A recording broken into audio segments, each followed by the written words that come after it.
Hello everyone, welcome to एफके ज्ञान YouTuber. इस video के अंदर हम देखने वाले हैं logical operators in Python. Python के अंदर लॉजिकल ऑपरेटर्स क्या है और ये किस तरीके से वर्क करते हैं पाइथन के अंदर। तो इस वीडियो के अंदर यहाँ पर मैं आपको प्रैक्टिकल इंप्लीमेंट भी करके दिखाऊंगा कि किस तरीके से यहाँ पर हम लॉजिकल ऑपरेटर्स को यूज कर सकते हैं। तो आइए देखते हैं कि लॉजिकल ऑपरेटर्स कितने टाइप्स के हो सकते हैं और इनको हम किस तरीके से यूज कर सकते हैं।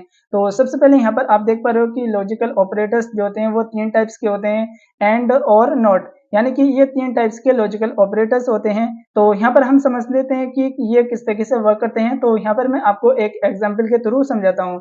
तो यहाँ पर आप सबसे पहले एंड के केस में समझ सकते हो। यहाँ पर आप यूज करोगे, यानी कि आप x को चेक कर रहे हो कि x लेस देन 5, यानी कि x छोटा है 5 से, हाँ छोटा है, तो ये कंडीशन आपकी हो जाएगी ट्रू। फिर उसके बाद यहाँ पर आप एंड लॉजिकल ऑपरेटर का यूज करोगे। फिर यहाँ पर आप चेक करोगे x लेस देन, यानी कि x लेस देन 10, यानी कि x जो है वो 10 से भी छोटा है, यानी कि 5 से छोटा होगा तो 10 से तो छोटा होगा ही। तो ये कंडीशन हमारी दोनों हो जाएंगी ट्रू। अगर यहाँ पर दोनों कंडीशन ट्रू हो जाएंगी तो ये जो हमें आंसर देगा, एंड जो लॉजिकल ऑपरेटर्स है, अगर ये इसको सारी कंडीशन ट्रू मिलेंगी तभी ये आपको आंसर ट्रू देगा। अगर यहाँ पर सारी कंडीशन फॉल्स होंगी, यानी कि अगर एक भी कंडीशन फॉल्स हो गई तो यहाँ पर आपको आंसर फॉल्स में ही देगा। यहाँ पर आप मल्टीपल कंडीशन लगा सकते हो, जैसे कि यहाँ पर आप x की वैल्यू अगर 6 रखोगे तो यहाँ पर इसकी कंडीशन जो हो जाएगी वो यहाँ पर हो जाएगी, यानी कि फॉल्स, यानी कि x तो बड़ा है 5 से, तो यहाँ पर आपकी कंडीशन हो गई फॉल्स। तो ये आपको आंसर क्या देगा, फॉल्स ही देगा।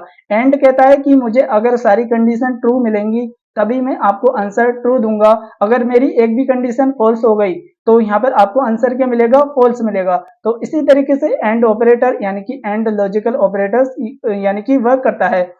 फिर इसके बाद यहाँ पर मैं आपको एक रियल लाइफ एग्जांपल देकर समझाता हूँ। जैसे कि आप किसी स्टूडेंट की मार्कशीट को चेक कर रहे हो, यानी कि किसी स्टूडेंट की मार्कशीट को चेक कर रहे हो, वहां पर आप मार्क्स को चेक करते हो। अगर किसी स्टूडेंट की मार्क्स यानी कि 40 से 50 के बीच में है, यानी कि आपने कंडीशन लगाई, वहां पर आप एंड लॉजिकल ऑपरेटर्स का यूज कर सकते हो। वहां पर आप कंडीशन लगा सकते हो, यानी कि मार्क्स लेस देन 40। फिर आप एक कंडीशन और लगा सकते हो, यानी कि मार्क्स लेस देन 50। अगर इसके बीच में जिसके भी मार्क्स होंगे, अगर इसके बीच में अगर जिसके भी मार्क्स होंगे तो वहां पर आप सेकंड डिवीजन बनाओगे। तो इसी तरीके से यहाँ पर आप एंड लॉजिकल ऑपरेटर्स का यूज कर सकते हो। आने वाली वीडियो के अंदर मैं आपको इफ एल्स के साथ भी यूज करके दिखाऊंगा कि किस तरीके से यहाँ पर हम लॉजिकल ऑपरेटर्स का यूज करते हैं। फिर उसके बाद यहाँ पर आप और के केस में किस तरीके से यहाँ पर आप कंडीशन लगा सकते हो। यहाँ पर भी आप मल्टीपल कंडीशन लगा सकते हो, जैसे कि यहाँ पर आप चेक कर रहे हो x लेस देन 5, यानी कि x की वैल्यू जो है वो यानी कि 5 से छोटी है, तो यहाँ पर आपकी कंडीशन क्या हो जाएगी, ट्रू।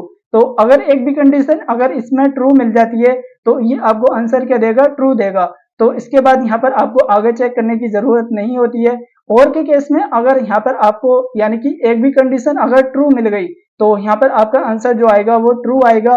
बट इसमें यानी कि आप एंड में ऐसा नहीं करते हो। एंड का केस कहता है कि मुझे सारी कंडीशन ट्रू चाहिए तभी मैं आपको आंसर ट्रू दूंगा। अगर मेरी एक भी कंडीशन फॉल्स हो गई एंड के केस में तो आपको आंसर क्या मिलेगा, फॉल्स मिलेगा। जबकि कि और का केस ऐसा नहीं कहता है। और का केस कहता है कि मुझे एक भी कंडीशन ट्रू मिलती है तो मैं यहाँ पर आपको आंसर ट्रू ही दूंगा। अगर मेरी सारी कंडीशन फॉल्स रहेंगी तभी यहाँ पर मैं आपको आंसर फॉल्स दूंगा। और का केस कहता है इस तरीके से। तो नोट का केस कहता है कि अगर मुझे ट्रू मिलेगा तो मैं उसको फॉल्स में कन्वर्ट कर दूंगा, अगर फॉल्स मिलेगा तो मैं यहाँ पर उसको ट्रू में कन्वर्ट कर दूंगा। तो आइए देखते हैं कि किस तरीके से यहाँ पर हम प्रैक्टिकल इंप्लीमेंट करते हैं, जिससे कि यहाँ पर आपको और भी ज्यादा क्लियर हो जाए। तो सबसे पहले यहाँ पर आप देख पा रहे हो कि मैं यहाँ पर पाइचार्म को ओपन कर लूंगा, जिसके अंदर मैंने लॉजिकल ऑपरेटर्स डॉट py नाम से एक फाइल बना रखी है। तो इसी के अंदर हम देखते हैं कि किस तरीके से यहाँ पर हम लॉजिकल ऑपरेटर्स को यूज करते हैं। तो सबसे पहले यहाँ पर आप x नाम से एक वेरिएबल बनाओगे, जिसके अंदर मैं वैल्यू 10 लेने वाला हूँ। फिर इसके बाद यहाँ पर आप एक y नाम से भी बना सकते हो, फिर उसके अंदर मैं वैल्यू को 20 यानी कि 20 ले लूंगा और यहाँ पर मैं प्रिंट करूंगा। इस तरीके से क्या कर सकते हो, x लेस देन यानी कि 10। फिर यहाँ पर मैं एंड को यूज करूंगा। फिर इसके बाद यहाँ पर मैं करूंगा x लेस देन, यानी कि यहाँ पर मैं लेस देन y, यानी कि यहाँ पर आप देख पा रहे हो कि हमारी जो कंडीशन है, तो एक बार प्रिंट की मीनिंग गलत है तो थोड़ा सा यहाँ पर मैं सही कर लेता हूँ। तो यहाँ पर आप देख पाओगे प्रिंट। तो यहाँ पर मैंने लिखा, कंडीशन लगाई। सबसे पहले यहाँ पर मैंने एक वेरिएबल बनाया जिसके अंदर मैंने 10 को स्टोर किया, फिर y की वैल्यू 20 यहाँ पर मैंने स्टोर की। फिर यहाँ पर मैंने चेक करा कि x यानी कि x को मैंने चेक करा x इक्वल टू 10 यानी कि x की वैल्यू जो है वो 10 है, हाँ 10 है, x की वैल्यू तो 10 है, तो ये कंडीशन क्या हो जाती है हमारी ट्रू।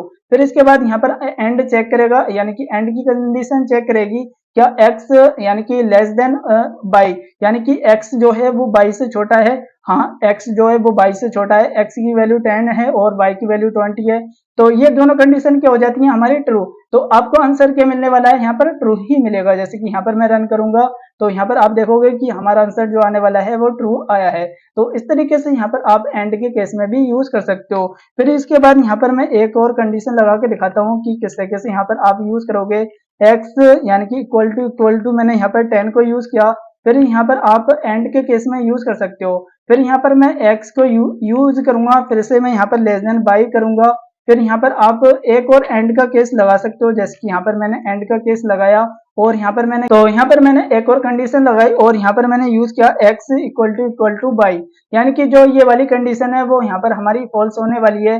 क्या x इक्वल टू बाई के बराबर है, यानी कि नहीं, x तो बाई के बराबर नहीं है, तो ये कंडीशन क्या हो जाती है हमारी फॉल्स, जबकि कि ये दोनों कंडीशन क्या है हमारी ट्रू है, यानी कि x इक्वल टू 10 है, हाँ 10 है। फिर इसके बाद x जो स्मॉल देन y है, यस, यानी कि ये भी, यानी कि x छोटा है y से, बट x जो है वो y के बराबर नहीं है, तो ये कंडीशन हमारी क्या हो जाती है फॉल्स। तो आपको आंसर क्या मिलेगा यहाँ पर फॉल्स मिलेगा।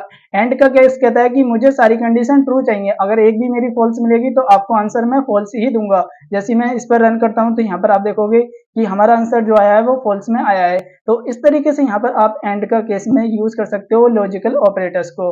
फिर उसके बाद यहाँ पर मैं और के केस में भी यहाँ पर यूज करके दिखाता हूँ। मैंने यहाँ पर प्रिंट किया और यहाँ पर आप यूज करोगे यानी कि x, और यहाँ पर आप इक्वल टू यहाँ पर आप यूज करोगे बाई के बराबर, या फिर आप इस तरीके से भी यूज कर सकते हो इक्वल टू बाई के बराबर, और यहाँ पर आप और का केस लगा सकते हो और यहाँ पर आप यूज करोगे यानी कि x स्मॉल देन y। फिर मैंने यहाँ पर इतना यूज किया और यहाँ पर आप यूज कर पाओगे, जैसे कि यहाँ पर आप देख पा रहे हो कि x जो है वो यानी कि इक्वल टू y के बराबर है, नहीं, ये तो x बराबर नहीं है, तो ये कंडीशन क्या हो जाती है हमारी फॉल्स। फिर इसके बाद यहाँ पर आप और का केस में दूसरी कंडीशन चेक करेगा, वो कहेगा कि x जो है वो स्मॉल छोटा है बाई से, हाँ छोटा है बाई से, तो ये कंडीशन हमारी हो जाती है ट्रू। तो ये कंडीशन हमारी ट्रू मिल जाती है, तो आपको आंसर क्या मिलने वाला है यहाँ पर ट्रू। जैसे मैं रन करूंगा तो यहाँ पर आपको देखने को मिलेगा कि आंसर हमारा ट्रू आया है। तो और के केस में अगर एक भी कंडीशन आपको ट्रू मिली तो आपको आंसर ट्रू ही मिलेगा। तो इस तरीके से और का केस भी वर्क करता है। फिर उसके बाद आ जाता है हमारा नोट। तो नोट के केस में किस तरीके से यूज कर सकते हो वो भी यहाँ पर मैं आपको प्रिंट करके दिखाता हूँ। यूज करोगे यानी कि जो x है वो यानी कि इक्वल टू 10 के बराबर है, हाँ बराबर है, तो यहाँ पर जो कंडीशन रहेगी वो तो यहाँ पर आपकी ट्रू ही रहेगी। जैसे मैं रन करता हूँ तो यहाँ पर आप देखोगे ट्रू आ रहा है, बट यहाँ पर जैसे ही मैं यहाँ पर कंडीशन लगाऊंगा तो यहाँ पर आप देखोगे कि जो हमारा आंसर आया है वो फॉल्स में आया है। वो यहाँ पर चेक कर रहा है कि x नॉट इक्वल 10 के बराबर है, जबकि कि यहाँ पर आप देख रहे हो कि x तो इक्वल है, यानी कि x की वैल्यू जो है वो 10 है। तो इस तरीके से यहाँ पर आप चेक कर रहे हो कि x नॉट इक्वल टू 10, यानी कि यहाँ पर आप कह रहे हो कि x जो है वो नॉट इक्वल है 10 के बराबर, यानी कि x की वैल्यू 10 नहीं है, जबकि कि यहाँ पर आप देख पा रहे हो कि x की वैल्यू तो 10 है। तो यहाँ पर आपको आंसर क्या मिल रहा है फॉल्स। अगर मैं यहाँ पर इसे हटा दूंगा, यानी कि मैं यहाँ पर आप 20 कर लूंगा एक बार, तो जैसे ही मैंने यहाँ पर 20 किया तो यहाँ पर आपका जो केस होने वाला है वो ट्रू हो गया, यानी कि x जो है वो नॉट इक्वल है 20 के बराबर। तो हाँ x जो है वो नॉट इक्वल है 20 के बराबर, तो आपका आंसर क्या मिलेगा ट्रू ही मिलेगा। तो यहाँ पर आप इस तरीके से लॉजिकल ऑपरेटर्स को यूज कर सकते हो। लॉजिकल ऑपरेटर्स में एंड के केस में अगर यहाँ पर सारी कंडीशन ट्रू रहेंगी तभी आपको एंड के केस में आपको ट्रू मिलेगा। और का केस कहता है कि मुझे एक भी कंडीशन ट्रू मिल जाए तो मैं आपको आंसर ट्रू दूंगा, सारी कंडीशन मेरी फॉल्स रहेंगी तभी मैं आपको आंसर फॉल्स दूंगा। फिर इसी के तरीके से यहाँ पर आप नॉट इक्वल यानी कि नॉट लॉजिकल ऑपरेटर में आप यूज कर सकते हो। नॉट लॉजिकल ऑपरेटर कहता है कि मुझे एक भी यानी कि मेरी कंडीशन अगर ट्रू रहेगी तो मैं आपको आंसर फॉल्स दूंगा, अगर मेरी यानी कि अगर मेरी कंडीशन अगर फॉल्स रहेगी तो मैं यहाँ पर आपको आंसर ट्रू दूंगा। अब इसी तरीके से यहाँ पर आप सारे कंडीशन का यूज कर लॉजिकल ऑपरेटर्स को यूज कर सकते हो। तो इस वीडियो के अंदर इतना ही। That's it for this video. Thank you for this watching.